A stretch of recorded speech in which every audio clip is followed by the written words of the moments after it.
What if I want to have sex before I get married? Well, I guess you just have to be prepared to die.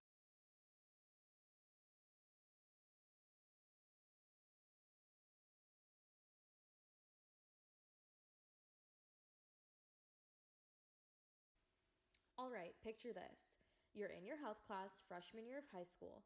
You walk in and there's your PE teacher, still in his tracksuit, still wearing that damn whistle around his neck. He's holding an out-of-date textbook in one hand and gestures with the other while he squints at the text, trying to skim as much as he can, because he clearly isn't qualified to teach health, but budget cuts. Anyway, sidetrack, PE teacher doesn't know what he's talking about and desperately trying to find a way out of explaining how penetrative sex works.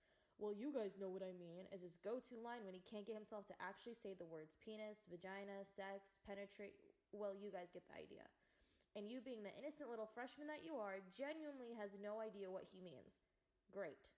By the end of term, all you have learned is that the movie Juno's actually used to scare kids out of having sex, and that if you're not abstinent, you'll die.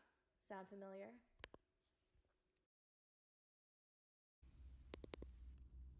Even in states like Oregon, where comprehensive sex education is policy, many sex education teachers are not getting the training resources they need. This lack of training and resources leads to inconsistencies in sex education taught within the same state. Ilana is a certified sex educator based in Portland. Her mission is to facilitate conversations and provide opportunities for education and evolution regarding sex and sexuality. Through workshops, curriculum development, private consultations, speaking engagements, and articles, Ilana hopes to engage people in pursuit of sex positivity, knowledge, and confidence.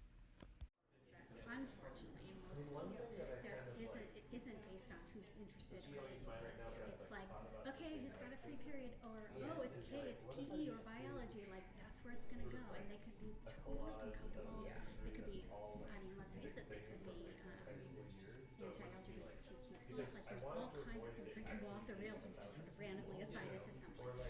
So yes, I think that if again we can train our teachers, help them own the material in a way that allows them to feel confident in delivery, we can go a long way. I definitely think it is the place of the school to provide fact-based sex ed. I hear these sex education classes are teaching kids how to get it on, like dirty style. Kids already hear enough from peers and TV that they should be having sex. They don't need to hear it from their school teachers. Schools should be teaching abstinence. Contrary to what you might have heard, comprehensive sex education does cover abstinence. Students are taught not to have sex before they're ready and the benefits of abstaining. When people say they want to teach abstinence in schools, they mean only abstinence until marriage and nothing else. Sex education can be divided into 3 groups.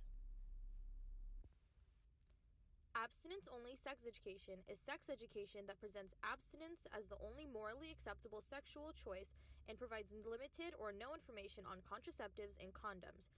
Abstinence-only education often employs fear tactics to scare students away from sex. Comprehensive sex education is sex education that teaches about abstinence as the best method for preventing pregnancy and STDs, but also talks about condoms as contraceptives as a viable method for preventing these issues. Abstinence plus sex education is a type of sex ed that stands between abstinence only and comprehensive sex education. While it provides information about contraception and condoms, there's also a presence of strong abstinence messages. Comprehensive sex education also discusses other aspects of sex that are left out of abstinence-only sex education, such as abortions, masturbation, and sexual orientation. Comprehensive sex education presents sex in a more positive way than abstinence-only sex education does. As of October 1st, 2017, only 34 states and Washington, D.C. require education on HIV, and of these 34 states, only 24 of them require sex education. As surprising as it may sound, only 13 out of 50 states require that their sex education curriculum be medically accurate. Of these 13, only 8 of them require that the information be culturally appropriate and unbiased. On top of all of this, only 2 states in the United States, California and Louisiana, require that information may not promote religion. Of the 37 states that require information on abstinence, 18 of them do not require any information on birth control or contraception.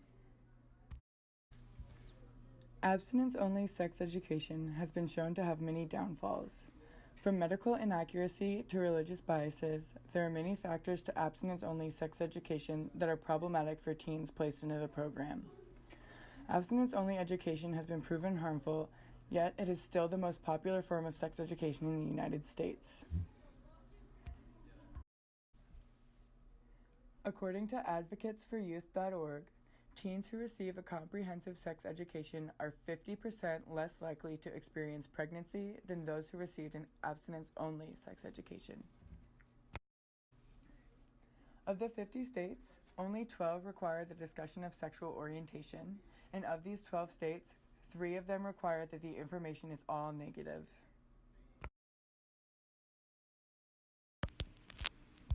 The Trump administration neglects the importance that sex education has on public health. An example of this being that Trump's administration has cut more than $213 million from teen pregnancy prevention programs, while simultaneously proposing a budget that devotes almost $300 million towards abstinence-only sex education. You know, let's be honest, I mean, the climate that our country is in right now is so devastating and disempowering, and would be lying here and say after January, I lost a lot of my mojo for this because I felt so overwhelmed by the tax and how can I possibly, as a woman voice, be at all effective, but you have to soldier on. You have to believe ultimately the pendulum is going to swing back, and only with effort and with conversation and with energy are we ever going to possibly surmount this incredibly toxic environment we are in. As you pointed out, so much of it is on simply reproductive health, simply the reproductive components of our sexually reproductive organs. And as we all know, sex and sexuality is far beyond that. So if I have my druthers, it would include orientation and expression. It would include gender roles. It would include pleasure. It would include exploration. So what is the solution? Policy that enforces comprehensive sex education and provides teachers with the proper training and resources. This sex education should work to provide students with skills to have a healthy sex life and a healthy view of their own sexuality. What should sex education be? Reduces shame. It gives accurate, fact-based information that's not tainted by someone's perspective, political, or personal.